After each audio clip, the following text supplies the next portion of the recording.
Remember all those classic Cold War warnings we grew up with? We were told to be terrified of a system where a lazy, non-working elite would steal the value of your hard labor. We were warned about unaccountable leaders ruling completely above the law and a two-tiered state that protects the powerful while punishing the rest of us. Well, today we're diving into the 2025-2026 working class trend analysis, and we're going to use strictly objective, hard data to look at how the rules of our own system are designed today. Because what the math shows is absolutely staggering. Here is our roadmap for this explainer. First, we'll look at the great wage decoupling. Second, capital allocation in AI. Third, executive construction. Fourth, transparency and war powers. And finally, we'll wrap up with institutional trades. Okay, let's jump right into part one, the great wage decoupling, productivity versus compensation. For a long time, the deal was simple. If you worked harder, you got further ahead. But look at what happens right around 1979. The math just completely breaks. Over the next 46 years, up to 2025, American workers cranked out 90.2% more value. We literally became nearly twice as productive. But real hourly pay for the typical worker, it barely limped up by 33% over that entire half-century. The wealth was absolutely created, folks. We worked for it, but that value was siphoned off somewhere else entirely. And it's crucial to understand that this isn't an accident. It's structural system design. Take the federal minimum wage.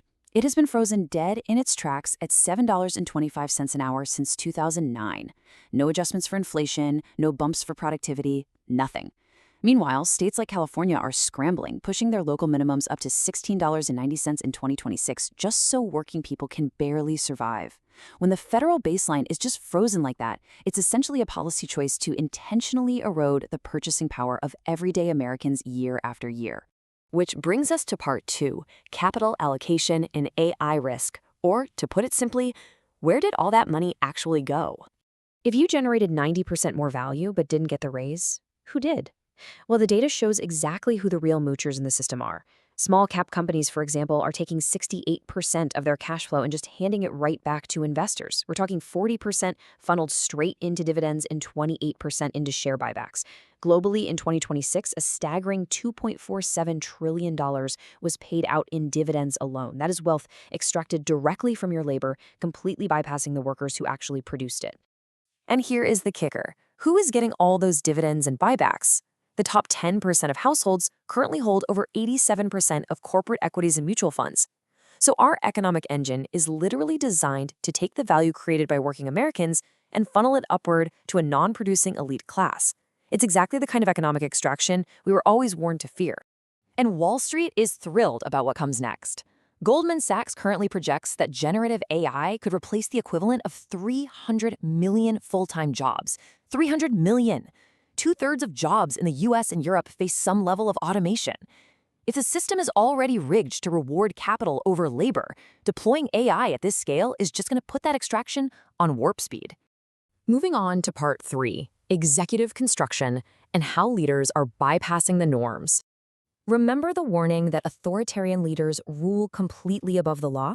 Let's take a look at the despot playbook in our own executive branch. In July 2025, an unprecedented unilateral order came down to demolish the historic White House East Wing, which had been there since 1902, to build a massive new state ballroom. They bypassed congressional authorization and skipped environmental reviews entirely. A federal judge actually issued an injunction in early 2026 to stop it, but an appeals court stayed the injunction and the bulldozers just kept rolling. The way this was funded is mind-blowing. Congress never authorized it, meaning there was no public budget for it.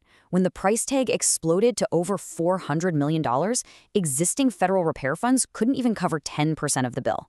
So how did they build a U.S. government facility? They took private money.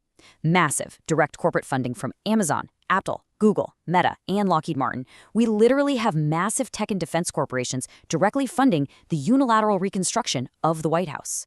That leads right into part four, transparency and war powers, how our institutions are actively testing accountability. Think about that old demand from authoritarian states, show me your papers. We'll look at how our own justice system treats the rules. The Epstein Files Transparency Act unanimously passed, legally requiring the Department of Justice to make all unclassified records public within 30 days. The goal was finally holding this massive elite abuse network accountable. Instead, the DOJ completely blew past the legal deadlines.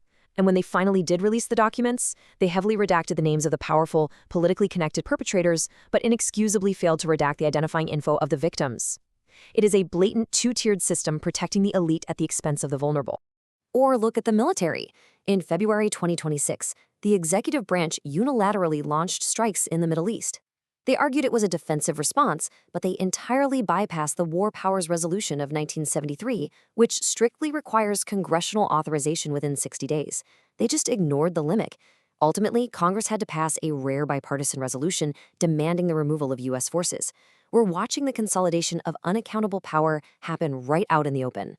Finally, Part 5, Institutional Trades and Financial Conflicts. Now, while all these massive structural shifts are going on, what exactly are the people writing the rules doing?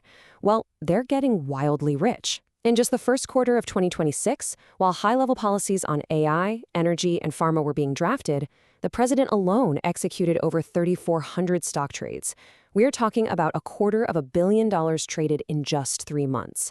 To put that in perspective, that one single person traded roughly half the combined annual volume of all 535 members of Congress. The people setting the rules are quite clearly playing a completely different game than the rest of us. So let's tie this whole thing together. We were raised to fear a system where the government is unaccountable, where a tiny elite steals the value of your hard work, and where the rules just don't apply to the people at the very top. But looking at the data, that is exactly what we are living under right now with late-stage capitalism. It really doesn't matter what ism you want to call it, the real mathematical threat to the working class has always been the unchecked concentration of power and wealth. If you believe you deserve the true value of your labor and that billionaires should face the exact same laws you do, you already know what's right. The only question left is who is going to finally enforce the rules of the game. Thanks for digging into this explainer with me, and keep asking the hard questions.